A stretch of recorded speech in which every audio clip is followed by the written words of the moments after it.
sorry. The number you have reached is not in service. Please check the number or try your phone again. This is a recording. Are you listening? Listen to people, learn what you can. What is racist and what is just ignorance? If you've got a friend or an ally or somebody in your corner there to support you, amazing. I just can't wait for the day where we're no longer pleasantly surprised that someone is LGBT+. Ask questions on a personal level, do better. Asking pronouns. It was like the moment that I realised I was different. Winning that award topped this year off for me. Because without you, this world wouldn't be the same. Are you listening? Are you listening? Are you listening? Are you listening? Welcome back to Are You Listening, the Oxfordshire Youth Podcast. Are You Listening is a podcast for young people, by young people, to discuss all of the things that they're passionate about. At Oxfordshire Youth, we wanted to make sure that young people had a space to fully express themselves in a way that they felt completely confident about. And that's how this podcast was created. We hope you enjoy this episode. I reckon I could play netball. I'm good at every sport, it's just I don't like netball. It's a big statement, that. You're good at every sport. Basically. How confident would you feel if someone asked you to talk about Black history? I wouldn't feel too confident because I don't know a massive amount about it. Yeah. That's the thing. Yeah. Don't know a huge amount about it. Cause it's not really in the spotlight as much as You don't talk about sport. Huh? That's what you said, it's not really in the sports, man. Wait, what? Spotlight. Oh, sorry. Sorry. It's okay. Never mind. I wouldn't feel confident. Yeah. Why? Well, because I'm not taught a lot. My family tell me things, but... You don't have the full perspective on the full idea of it. Yeah, I'm just told stories, I guess. Yeah, and there are little parts that you have to kind of add together like a jigsaw to get parts of the idea. And they don't fit with other pieces, so you got to find where it fits. Yeah. We're more taught about the more famous figures in Black history rather than the more underlying ones, like the person who invented the traffic light was a black man. The person that invented the light bulb was a black man. And I think it's just not how do I say this? A lot of things are shrouded by their more wider counterpart. It's not talked about enough. And you got your Nelson Mandela's, Martin Luther King's. That's mainly over October and Black History Month, when it should be a wide celebrated thing over the entire year. Mm-hmm. And little bits of it added in the middle of the year, end of the year, parts that are relevant to the main subject that you're learning at that time. World War II. You could talk about the Harlem, the Harlem Hell, I don't know. They were a fighting squad that was predominantly black that fought with the French in World War II. And they became quite famous, but they're just not talked enough about. And it's it should be taught a lot more, especially for young black kids that don't feel like they have a big stand in history and their culture. Yeah, we just need more people to come out with things about Black history and coloured history. Or not even just Black history, history from several other cultures, including Asian, Middle East, and stuff like that. What are your guys' ideas? Well, I agree that we should talk about it. Definitely we should talk about it more because it's not talked about enough, I believe. Mm-hmm. But yeah, I also agree that it's not just about black people that we don't talk about. There's lots of other places like India, other people like that we don't talk about. Yeah. We only really talk about white people in school, for example. We only really talk about that. And we only talk about black people as well together, but we don't really Do you know many Indian inventions that's happened, for example? No. No, any Chinese inventions, stuff like that? A few, but not predominantly. Yeah, exactly. That's what I think. I think we should talk about all of them, just instead of black people only, or white people only. Yeah. Everyone. Should be mixed and diversified. Yeah. I don't even think in like the Black History Month in my school it's like not talking about at all. And you know, I didn't even know it was Black History Month because I wasn't told by my teachers. There was no like special assembly, it was just like nothing had happened. And throughout the whole year in our curriculum there aren't much like black people, and it's predominantly white. I'm not taught about anything. It's mainly in like primary schools and lower parts of the education system, which they teach us about black history. Because like when I was in year 3, we were taught about Bob Marley and Jamaican culture, and that was just for October or November. We should be, if we're talking about like Jamaica and like a subject that is a lot bigger than you think it is, it should be over a term or 2 terms, or just little dotted around the year. It should just be mixed in the curriculum. Yeah, and diversifying it. Equal. Yeah. Yeah. But I think in my school, in year 9 and year 10, when it was Black History Month, I think it was twice a week, we had a different assembly about, no, not an assembly, like an online assembly about what different black people have done. So it was different big things that black people have done, and each time it was different, and that was for the month, which I thought was quite good that they did that, because it taught us a bit more about black history than I knew before, which I definitely thought was good for the school to do that. But at the same time, I don't know why it was just taught in October. I feel like it should have not just been October, should have been different parts of the year, just randomly. That's what I would have preferred, just not expect it, just for that to happen naturally. Do you have any icons in your life that you admire, that it feels good to have that representation of for black people? My family. Yeah. They're the only reason I know anything about black history. Yeah, me too. Yeah. And me. they teach me how to deal with different situations, and it's basically how I get all my information from. So they're my role models. Yeah. Yeah. Also, I think Marcus Rashford is a good role model, because I play a lot of football, and he's done very good in the football world. He's helped a lot of children with free school meals, and he's done very good for the world, obviously. And I think he's just a very good person. He's done very good for the world. Mm. Yeah. More for the UK, but yeah. Yeah. Actually, no, for the world, because he's more setting an example of what should be done for less privileged kids and for kids in need. Mm. And that kids shouldn't be dying or having to think about the struggle for food and other stuff in their life. Yeah, definitely. I'm more focused on being a kid. So thinking about sport, World Cup's happening at the moment. Oh yes. How are we feeling? There we go. How are we feeling? I think in the tournament so far, there's been a lot of dark horses. Costa Rica beating Japan 1-0. I would have thought they would have lost. Japan topping the group. Yeah. It's just quite.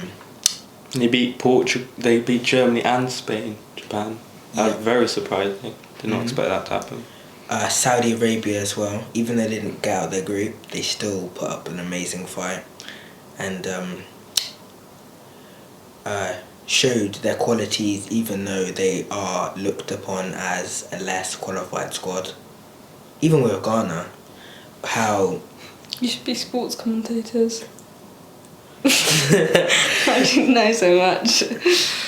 Information is the key.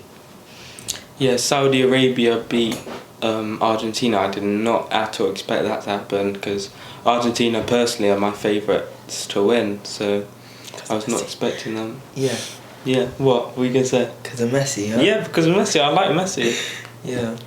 I always support Messi. Always. And I think there's a match going on at the moment, Uruguay versus Ghana.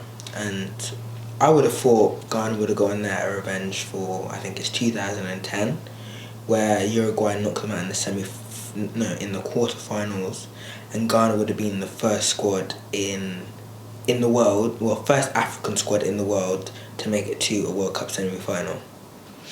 It was a round of 16, wasn't it? You talk about today? Yeah. Yeah, it was a round of 16. No, before in 2010. Oh, okay. I think it is a great opportunity to explore Middle Eastern culture and their way of life, but with that also comes a lot of controversy with the way that the tournament and stadiums were made, the rules and regulations which people have to follow when they go to Qatar, where the tournament is held, and how there's a lot of backlash that came with their rules and the things that they've said they will do if things that are not, how do I say this, permitted in their culture. Like a few days ago, I think it was Uruguay versus Portugal game, where a pitch invader ran on the pitch and had a save Iranian women and save Ukraine. No, respect Iranian women and save Ukraine, and was running with a gay flag. And in Qatar, the LGBTQ community isn't looked on as a positive thing, and it's quite shocking what might happen to him, and they've said that they might get life sentences, and usually in their laws people that are gay or part of the LGBTQ community are either given life sentences in prison or sentenced to death. And it's quite shocking, to be honest, and I think that it's a blessing and also a tragedy at the same time, and how stadiums were built with slave labour as it's thought to be, and how several people have reportedly died from building the stadiums. And it's quite a sad story to think about, how people are dying just for a tournament that's only a month or so. Yeah. And it's like, at what cost? The World Cup is known for bringing all types of people from all types of cultures together. I think the other day there was a dance battle between a few Brazilian supporters and Qatari supporters, and it went viral, and I was just thinking, it's crazy how two separate groups of people have come together to entertain and for a good time. I believe that, I don't think it should have been hosted in Qatar, but I feel like we should have really thought of that when they started making the stadiums, because obviously then we knew that they didn't allow LGBTQ and all that stuff. So I feel like we should have stopped it when we found out straight away, instead of talking about it now. But at the same time, it's a World Cup. It's always happened every 4 years. It's an exciting time. I always enjoyed the World Cup. I like watching football tournaments. I enjoy watching it. So I'm excited to watch it. But at the same time, it would probably be better if it was held in a more respected country that has more fair things to everyone. A woman being in sport, what are your feelings around that? So you're someone that enjoys sport, stuff like that. So what's your feeling? Well, like, I'm meant to play with boys and girls, but we're always separated into groups, and when we are put into groups and like the boys are choosing the teams, they never they choose us last, because they just assume like we're worse and that we're not good players, and it's annoying. And it's quite nice proving to them that we're not bad. But yeah, and that happens like all the time, and the coaches actually do the same. The men coaches, like, they try to kind of put women down. You're trying to say that there's kind of underlying sexism involved? Well, I guess because we're like literally not physically stronger, but a lot of hockey isn't about how hard you can hit the ball, and about like tactics and your game IQ and where you are positioned. Your spatial awareness. Yeah. Do you also feel, I think it's a bit about participation. I feel like that's part of it, because there's studies that show that boys are more likely to play sports than women are because of lots of different factors. Like, we learnt this in sports science, and it was quite because they didn't like to be seen in the kits, for example. That's why some women don't like playing PE. Really? Yeah. Yeah. And they don't want to be judged by people watching them. Do you ever get that? Like, people... No. Some other girls don't like being watched from boys watching them play sport. But it's not everyone. No. I don't think that. Neither do I. I think exactly. I think it's just the idea. I Insecurities. think it's the idea that they don't want to be sexualized whilst they're playing sport. Maybe looking sweaty or looking bad at any time. No. Not every girl's worried about how they look when they're playing sport. I'm not saying that at all. I'm just saying this is what I learned in sports science. I'm not saying any of this. This is what I'm taught in school. If we take a sport like gymnastics, the outfit that the male gymnasts wear are very different to the outfit that a female gymnast wears, for example. And so, yeah, potentially there is that like thing of sexualization and whatnot. And you are expected to look a certain way, and that's probably why a lot of like females are insecure when they're playing sports, because like you're basically just exposing yourself. If any sports mix, like girls are usually picked last in terms of the teams. Do you think that, like, do you see that? Do you feel like that is the case? That I do. Like it does happen, but in my humble opinion, it really depends on the sport. If it's a more physical sport, like let's say rugby, there's the obvious implication that boys are going to be picked first because they're more physically able than women are. Do girls at your school play rugby though? Yeah. With you? No. So how does that work? Sometimes we do mixed sessions.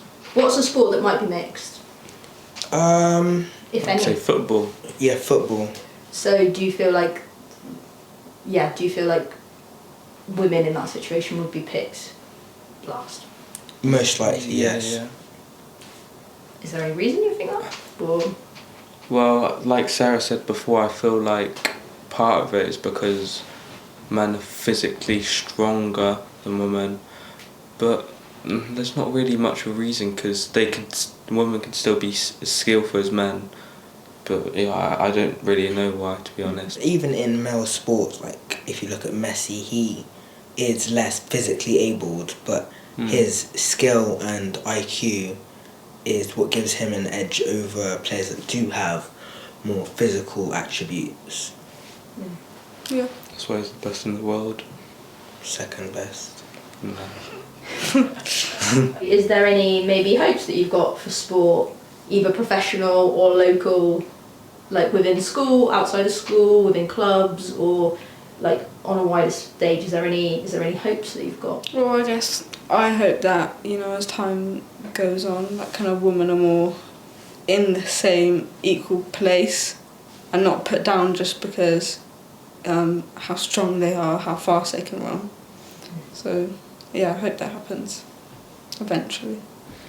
I think that might happen, and the reason I think it might happen is, for example, the Olympics, like running, it's not really seen, for example, running, what I'm saying, it's not really seen as a male sport and a women's sport. It's more seen as a unisex sport. Everyone does it, and I feel like over time, football, all of the sports will slowly turn into close similar to the Olympics, and people watch both equally, not judge either.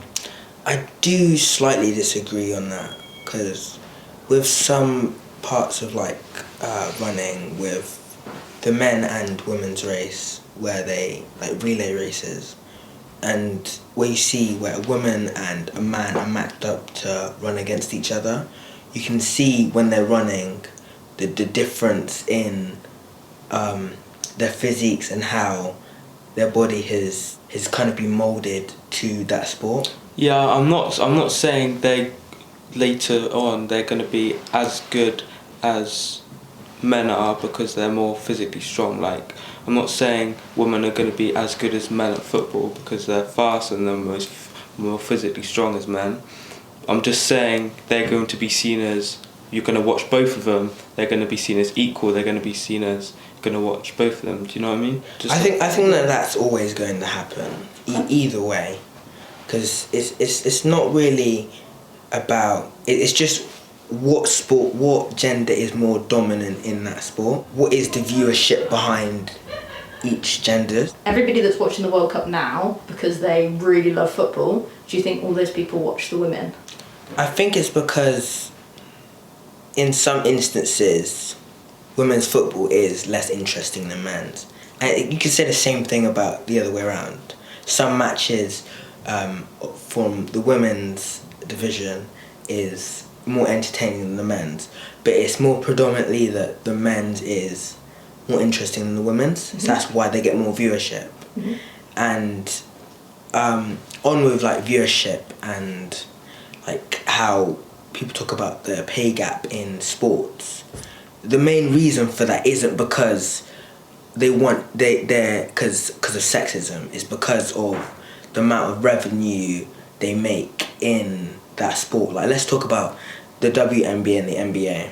How the entirety of the WNBA, like, they make around maybe 210 million like a year on their revenue, whilst the NBA make maybe 2 or 3 billion.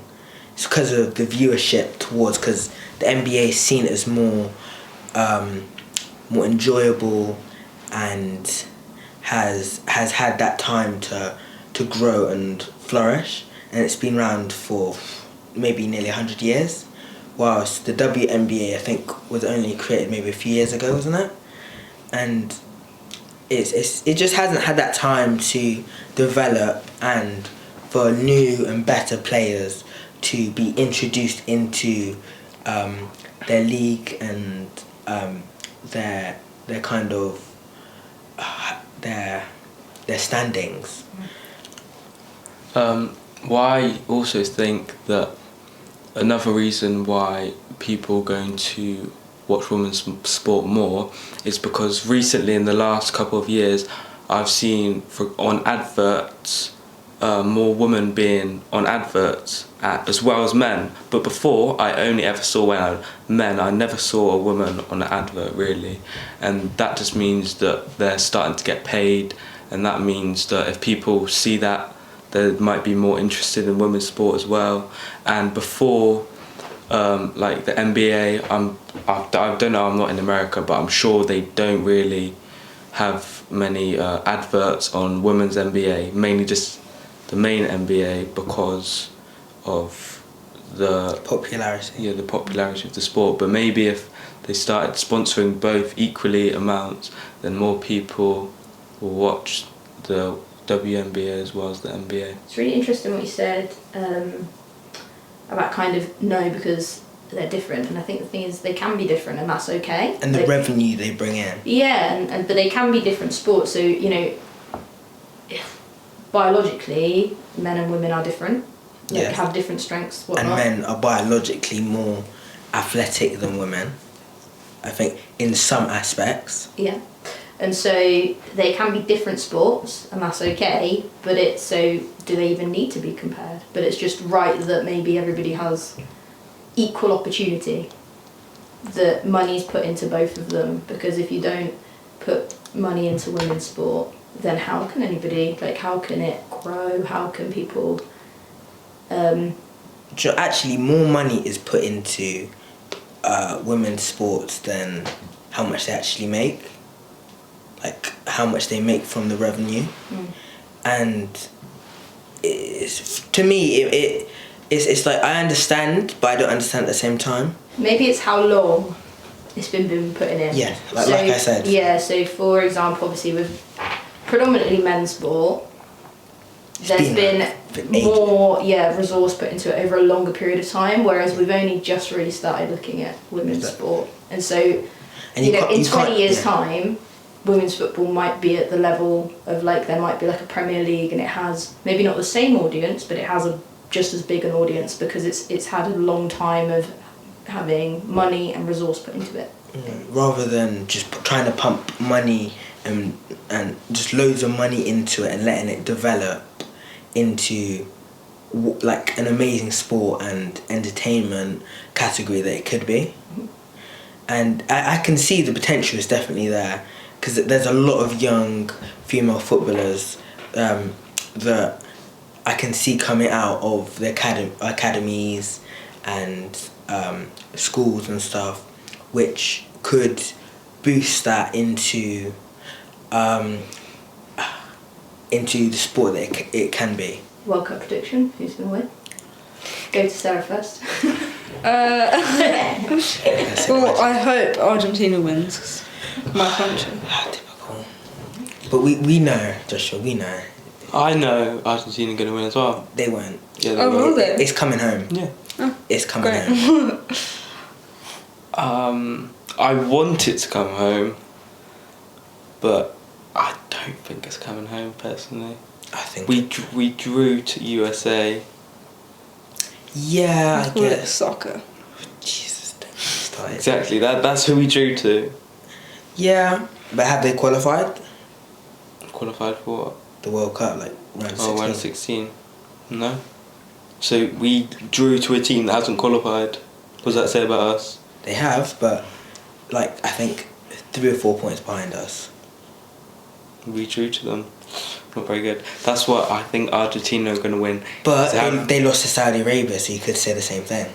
I think Argentina are going to win because they have a very strong team. Dodging they have the the best player in the world, in my opinion. Formerly best player. No, I'm saying they have the best player in the world. Formerly the best player. No. It wasn't a question. He's formerly having a statement. He's not the best player. They have the best player in the world. No. Messi.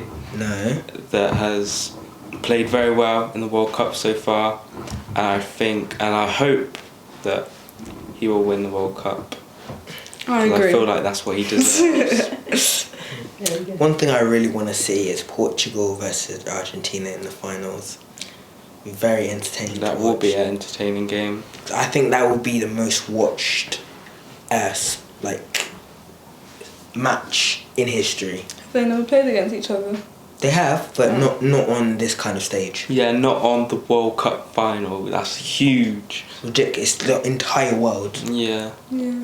If you enjoyed this episode of Are You Listening, make sure you subscribe, whether you're on Anchor, Spotify, or Apple Podcasts. And also, make sure you're following us on social media as well, at Oxfordshire Youth on Instagram and TikTok, and at OxYouth on Twitter.